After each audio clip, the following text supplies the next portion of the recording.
تیار ہوں مگر بہو کو نہیں جانے دوں گا کیونکہ کسی بہو کے ذریعے سے میرا سارا گھر چل رہا ہے. میں ایسے گھر کو جانتا ہوں کہ لڑکے کو گھر سے باہر نکال دیا گیا مگر بہو کو نہیں جانے دیا گیا، حالانکہ 3 طلاقیں ہو چکی ہیں، اور 3 طلاق ہونے کے بعد پھر گھر کے مرد اور عورت نے، بوڑھے مرد اور عورت نے کہا ہم اپنے بیٹے کو گھر سے نکال دیں گے مگر اس بہو کو نہیں جانے دیں گے، یہ رحمت ہی رحمت ہمارے لیے ہے. چنانچہ مرد کو تو نکال دیا گیا اور وہ بیوی جو ہے وہ اس کے گھر میں رہ رہی ہے، اور اس گھر کے مرد نے اپنی ساری پراپرٹی جو ہے وہ بہو کے نام پر کر دی، جو اب بہو ہے ہی نہیں اس کی، کیونکہ شوہر کی طلاق ہو گئی ہے، شوہر بگڑا ہوا ہے. بہرحال عورت کے ہاتھ میں ہے کہ وہ اپنے گھر کا ماحول اچھے سے اچھا بنائے. آج کل کے زمانے میں عورتوں کا بہت سارا وقت جو ہے وہ ٹی وی دیکھنے میں خرچ ہوتا ہے. ذرا سوچیں، آپ نے سال ہا سال قسم قسم کی چینلیں دیکھی، لیکن پایا کیا آپ نے؟ جواب آئے گا کچھ بھی نہیں. یہ انسانوں کو دھوکہ ہوتا ہے کہ ہم جب ٹی وی کے فلاں چینل دیکھیں گے اس میں اسلامی چینل ہے، اس میں دینی پروگرام آتے ہیں. اچھی طرح سے یہ بات ذہن میں بٹھا کر کے رکھیں، ٹی وی چینلوں کے دینی پروگرام دیکھنے سے دین زندگی میں نہیں آتا، وہ صرف تفریح کے طور پر انسان دیکھتا ہے. آج تک ایک مرد اور ایک عورت بھی ایسی ہمارے سامنے نہیں آ سکی جو یہ کہے کہ میں بے دینی کی زندگی گزار رہی تھی، میں نماز نہیں پڑھتی تھی، میں پردہ نہیں کرتی تھی، میں آوارگی میں تھی، مگر ٹی وی کے فلاں چینل دیکھ کر کے میں دیندار بن گئی. ہرگز نہیں. ٹی وی کے چینلوں سے دین نہیں آتا ہے، وہاں دین انسان دیکھتا ہے بس بطور تفریح کے دین سننے اور دیکھنے کی چیز نہیں ہے، اپنی زندگی میں چینج لانے کی ضرورت ہے. تو لہٰذا وہ ہمارا بہت سارا وقت جو ٹی وی پروگراموں میں خرچ ہوتا ہے اسے اپنے آپ کو بچائیں. اسی طرح سے آج انسانوں کے ہاتھ میں یہ جو موبائل آیا ہے، کتنے ہی گھر ہم نے تباہ ہوتے ہوئے دیکھے ہیں محض اس موبائل کی وجہ سے، کہ مرد کو شک رہتا ہے میری بیوی کے پاس کس کے فون آ رہے ہیں، یہ کس کا نمبر اس کے پاس ہے، یہ باتھ روم میں جا کر کس سے بات کرتی ہے. یہ مرد باہر سے فون کرے گا، آپ کا فون بزی آئے گا، اس کو فوراً شک ہو جائے گا، کیونکہ شیطان چاہتا ہے کسی نہ کس طرح سے میاں بیوی کے درمیان انبن ہو جائے. اس موبائل کے استعمال کرنے پر بہت زیادہ محتاط رہیں. کامیاب خاتون وہ ہے جو اپنے موبائل میں صرف اپنے محرم لوگوں کا نمبر رکھے اور کسی کا نمبر نہیں رکھنا چاہیے، اور سب کو اپنے نمبر دینے بھی نہیں چاہیے. کتنے ہی ہیں جو میاں بیوی کے درمیان فتنہ پیدا کرا دیتے ہیں محض اس موبائلوں کے ذریعے سے. ہم نے کتنے ہی گھر تباہ ہوتے ہوئے دیکھے.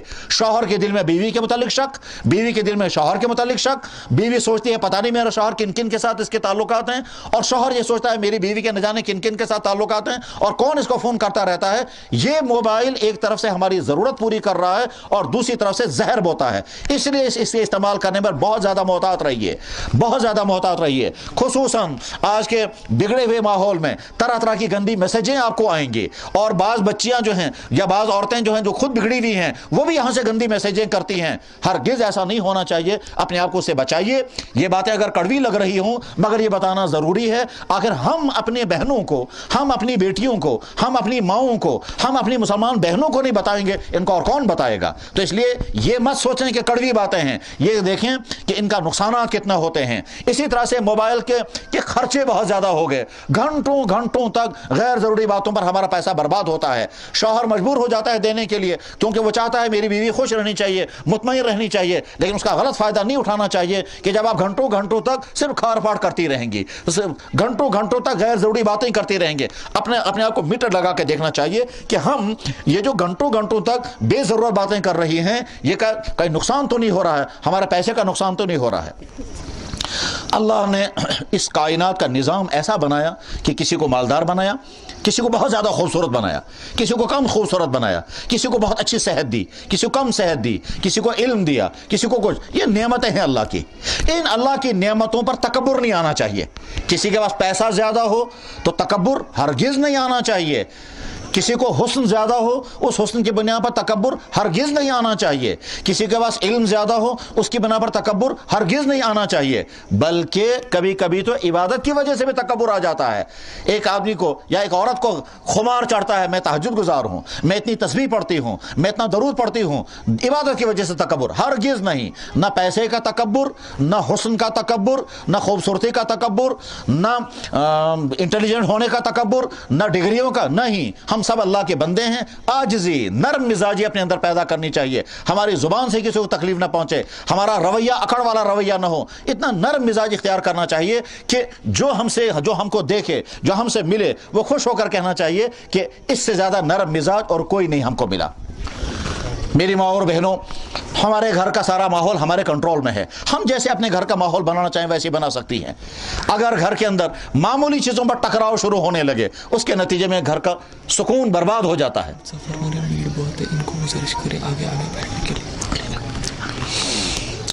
خواتین کے پورشن میں جو خواتین بیٹھی ہیں وہاں چونکہ بھیڑ بہت زیادہ ہو گئی ہے اور بعضی خواتین کھڑی ہیں، اس لیے درخواست یہ ہے کہ تھوڑا آگے بڑھیں اور درمیان میں جگہ نکالیں۔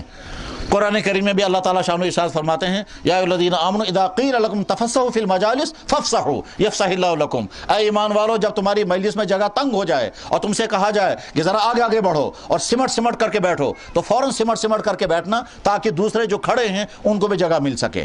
بہرحال میں عرض کر رہا تھا، اللہ نے اس عورت کا مقام بہت زیادہ اونچا کیا تھا، بہت زیادہ اونچا کیا۔ کتابوں میں یہ لکھا ہوا ہے کہ ایک مرد اگر ساری رات نفلیں پڑھتا رہے اور دوسری خاتون سوئی ہوئی ہے، رات کے کسی وقت میں اس کا بچہ جاگ گیا اور اس خاتون نے اس بچے کو دیکھا کہ وہ رو رہا ہے، اس کا کپڑا چینج کیا کیونکہ اس نے پیشاب کیا تھا اور اس کے بعد پھر اس کو دودھ پلا کر پھر سو گئی، یہ جو اتنا وقت اس نے کپڑا چینج کرنے میں، اس کی گندگی صاف کرنے میں اور دودھ پلانے میں وقت لگایا، اس کے بعد پھر سو گئی، اس رات بھر نفل پڑھنے والے مرد کو اتنا ثواب نہیں ہے جتنا اس عورت کو ثواب مل رہا ہے، جس عورت نے رات کو اٹھ کر کے کہہ دیا۔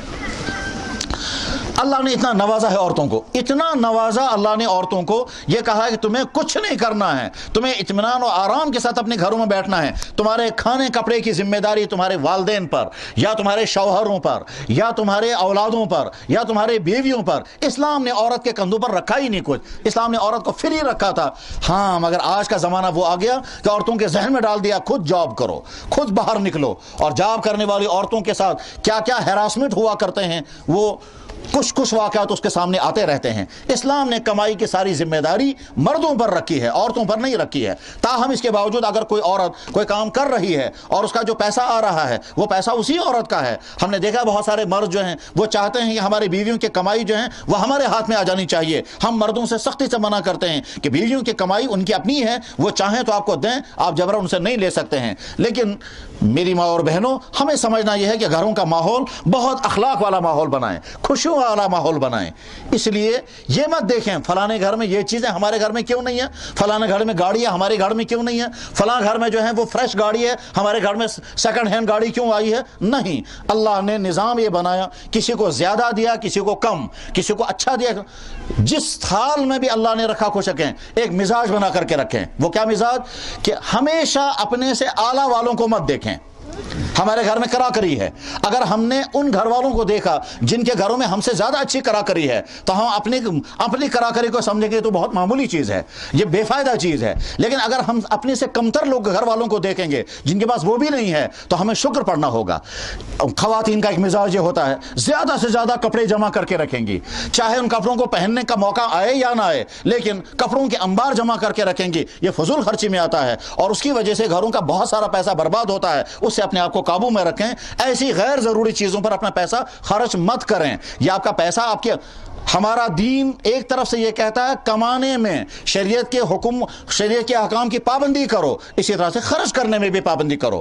مثلا وہ خواتین جن کے گھروں میں اٹیچیوں کی اٹیچیاں بھری ہیں سوٹوں سے، سوٹ لایا ایک دو مرتبہ پہنا اس کے بعد پھر بند کر کے رکھ دیا، ڈبوں کے ڈبے بھرے ہوئے ہوتے جوتے اور سینڈلوں سے، ایسا نہیں ہونا چاہیے۔ مسلمان خاتون ایسی نہیں، مسلمان خاتون قناعت پسند ہوتی ہے، مسلمان خاتون عفت والی ہوتی ہے، مسلمان خاتون با پردہ ہوتی ہے، مسلمان خاتون اپنی حیا کو بچانے والی ہوتی ہے۔ مسلمان خواتین کا مزاج یہ ہوتا ہے کہ کوئی اجنبی مرد مجھے دیکھنے نہ پائے۔ مسلمان خواتین جو ہے وہ مالی اور کپڑوں کا کمپٹیشن کرنے والی نہیں ہوتی۔ مسلمان خواتین دوسروں کو کھلا کر خوش ہونے والی ہوتی ہے، نہ کہ دوسروں کے ساتھ مقابلہ کرنے والی۔ اللہ کے نبی علیہ السلام نے فرمایا کہ جس طرح سے پہلی امتیں ہلاک ہو گئی کمپٹیشن کرنے کی وجہ سے، جب تمہارے اندر یہ کمپٹیشن، ایک مرتبہ حضرت نبی علیہ السلام نے فرمایا مجھے اس بات کی فکر نہیں ہے کہ میری امت کے اندر غربت آئے گی، لا اخشى علیکم الفقر،